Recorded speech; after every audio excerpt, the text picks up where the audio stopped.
मैं doctor Abdul Karim medical superintendent मैक्सविन hospital. आज समझ के लिए बहुत अच्छा एक एंड यूज़फुल वीडियो हम लोग बनाने जा रहे हैं। वो है डेंगू फीवर के बारे में, क्योंकि जहाँ पे भी देख रहा हूँ सिर्फ डेंगू मरीज ही आ रहा है।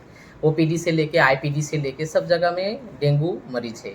तो एक्चुअली डेंगू फीवर क्या है? डेंगू फीवर एक वायरस इन्फेक्शियस डिजीज़ है, डेंगू वायरस। और ये मॉस्क्यूटो बॉर्न ट्रॉपिकल डिजीज़। देखिए नाम के अंदर में ही सारी चीज़ छुपा हुआ है। मॉस्क्यूटो मतलब मच्छर, बॉर्न मतलब उत्पन्न, और ट्रॉपिकल थोड़ा सा हॉट क्लाइमेट, गर्म आबोहवा, और डिजीज रोग है। तो एक्चुअली गर्म आबोहवा जहाँ जहाँ इन इंडिया में तो है, और आपका एशिया का बहुत सारा जगह में है, जैसे साउथ ईस्ट हो गया, साउथ एशिया हो गया, साउथ अमेरिका हो गया। तो ये एक जियोग्राफिकल डिस्ट्रीब्यूशन है जहाँ पे डेंगू वायरस बहुत ज़्यादा करता है, और डेंगू फीवर पाया जाता है। एक्चुअली सेकेंड वर्ल्ड वॉर के टाइम में ये एक ग्लोबलाइजेशन का रूप लिया था, और ये एक पैंडेमिक डिजीज़ है। मोटा मोटी हम लोग बोल सकते हैं कि 40 करोड़ एवरी ईयर आपका इन्फेक्टेड होता है डेंगू वायरस से, और 40,000 के आसपास आपका डेथ भी हो जाता है। तो आइए हम लोग देखते हैं कि कैसे होता है।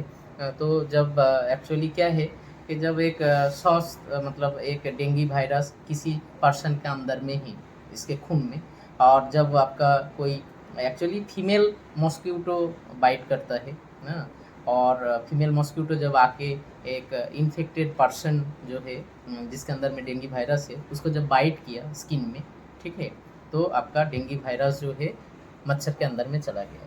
मच्छर के अंदर में गया, पहले तो उसके आँत में जाके रहता है, वहाँ पे 2 से 10 दिन रहता है। उसके बाद जो है धीरे-धीरे वो टिश्यू में होके पूरा मस्क्यूटो के पूरा शरीर में जाके अल्टीमेटली सलाइवरी ग्लैंड, जहाँ से सलाइवा सीक्रेशन होता है, वहाँ पे जाके स्टोर हो जाता है।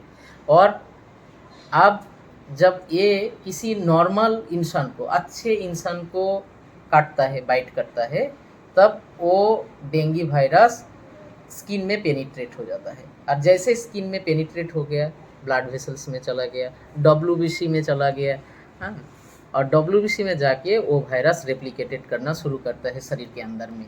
वहाँ पे रेप्लिकेशन, वंश विस्तार होना स्टार्ट हो जाता है वायरस का। एक्चुअली आपका तब डब्ल्यूबीसी रिस्पॉन्ड करना शुरू कर देता है, सिग्नलिंग प्रोटीन्स हम लोग। तो सिग्नलिंग प्रोटीन्स बहुत, जैसे इंटरफेरन या साइटोकाइनिन्स सीक्रेशन होता है। जब ये सीक्रेशन होता है तब शरीर में सिम्टम्स ओरिजिनेट होता है। ये जो जिस दिन से मच्छर ने काटा और ये सिम्टम्स जिस दिन से शुरू हुआ, ये 3 से 14 दिन हो सकता है। इसको बोलते हैं इंक्यूबेशन पीरियड, मतलब सुप्तावस्था वायरस का। कि जिस दिन से एक्सपोजर हो गए हम, और जिस दिन से मेरा साइन सिम्टम्स आया, लक्षण, कई लक्षण आया रहा, क्या क्या लक्षण स्टार्ट होगा? बहुत तेज बुखार आ सकता है, तो हाई ग्रेड फीवर हो सकता है। पूरा शरीर जो है पूरा दर्द करेगा, मायालजिया, बॉडी एक रहेगा, बहुत पेन करेगा। इसको तो ब्रेक बोन डिजीज भी बोलते हैं, हड्डी तोड़ देने वाला बुखार, ठीक है। ये छोड़ के आपका उल्टी करने का मन करेगा, उल्टी करेगा, नोजिया, वोमिटिंग, ठीक है। समटाइम्स फ्लू लाइक सिम्टम्स बच्चे में ज़्यादा होता है, जैसे कॉमन कोल्ड हो गया, ठंडा भी लग सकता है। ये छोड़ के डायरिया हो सकता है। ये और कुछ आपका स्किन में रैशेस निकलेगा, ठीक है, मिजल लाइक रैशेस निकल सकता है, आपका पेटिची या मैक्यूलोपैपुलर रैशेस, या समटाइम्स वास्कुलाइटिस, तो आपका रैशेस भी निकल सकता है। ये तो आपका हल्का आपका सिम्टम्स लक्षण हुआ, जिसके वजह से आपको डॉक्टर के पास जाना है या किसी क्लिनिक में जाना है। बात है कि सीवियर जो कॉम्प्लिकेशन हो जाता है, वो बहुत ही इम्पोर्टेंट पार्ट है डेंगू का।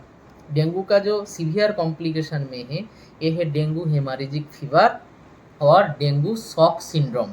मतलब ये वायरस जब शरीर के अंदर में जाता है, तो समटाइम्स क्या हो जाता है कि बहुत सारा हम लोगों का प्लेटलेट डिस्ट्रक्शन हो जाना, ठीक है।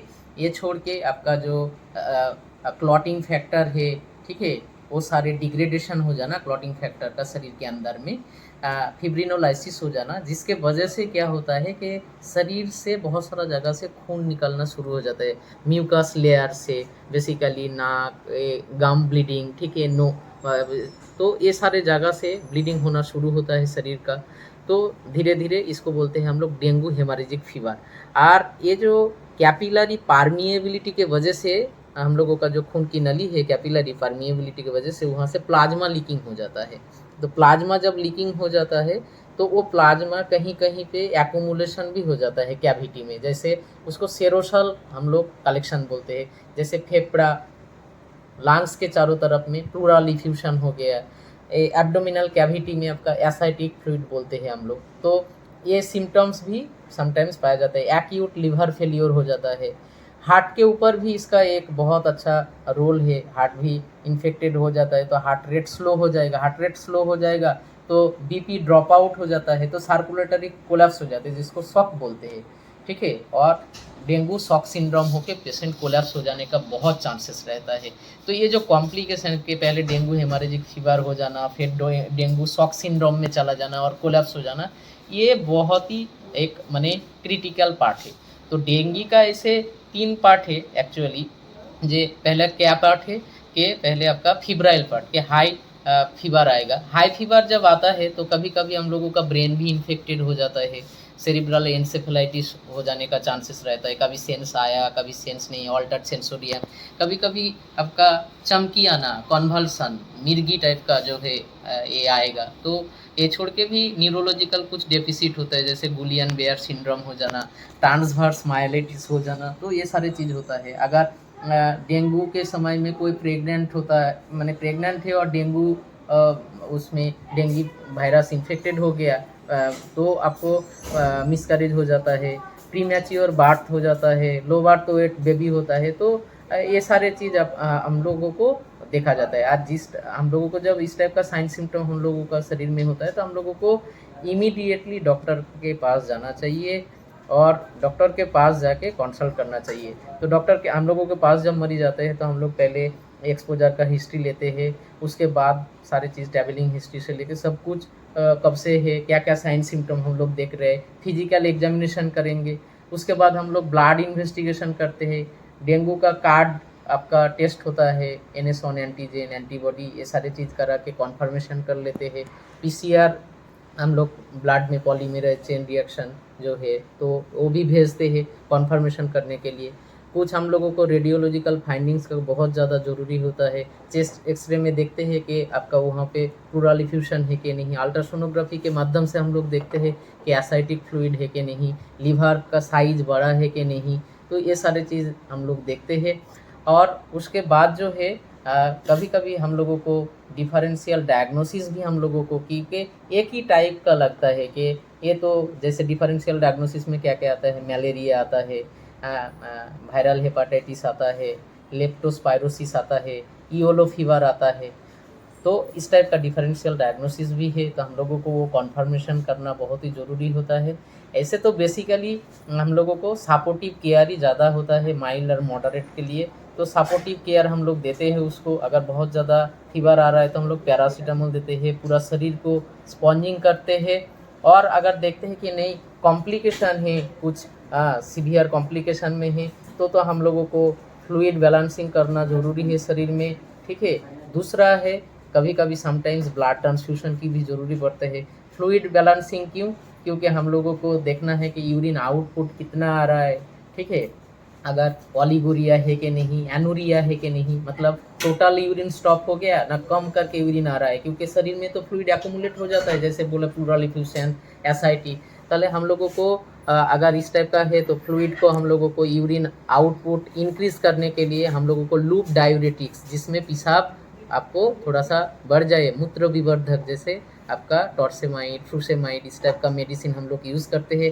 समटाइम्स हम लोगों को ब्लड ट्रांसफ्यूशन की भी ज़रूरी पड़ता है, लेकिन माइंडेड जो रिकमेंडेड है वो है पैक सेल देने के लिए और होल ब्लड देने के लिए। हम लोग ज़्यादा से ज़्यादा प्लेटलेट, फ्रेश फ्रोजन प्लाज्मा ये सब चलाते हैं। पहले तो हीमाटोक्रिट वैल्यू देखना चाहिए, क्योंकि हीमाटोक्रिट वैल्यू बहुत हाई रहता है जब कॉम्प्लिकेशन में होता है। तो हम लोगों को इस टाइप का ही करते हैं। और हम लोग कैसे इस चीज़ों को प्रिवेंशन करेंगे, आइए ये देखते हैं कि ये जो फीमेल आपका मॉस्क्यूटो है, ये कौन सा जेनस है एडिस, और स्पेसीस है एक्चुअली इजिप्टी। बहुत सारा स्पेसीस है एडिस का, जैसे आपका एल्बोपिक्टस है, पॉलियन साइनेंसिस है। और ये मच्छर जो है दिन में ज़्यादा इंसान के बीच में रहना पसंद करता है, ठीक है।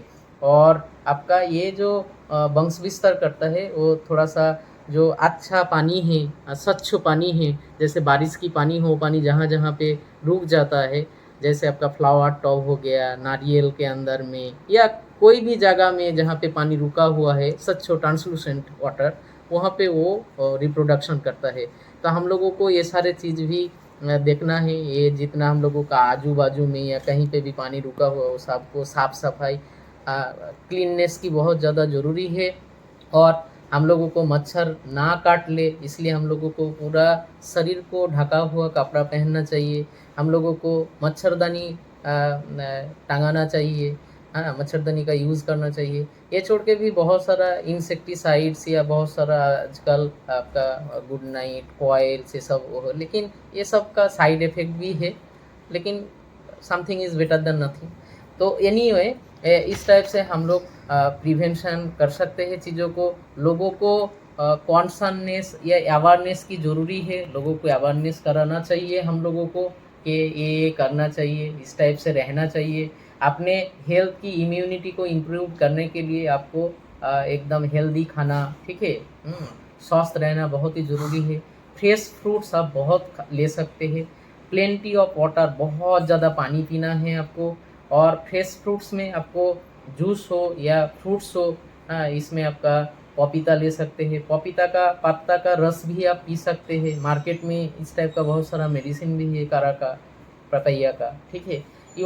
कीवी ले सकते हैं, ड्रैगन फ्रूट्स ले सकते हैं, और भी बहुत सारा मौसम्बी, अनार है, आपका और ये संतरा है, बहुत सारा जो कोई भी फ्रेश फ्रूट्स आप हम हमेशा लीजिए, हाइजीन लीजिए।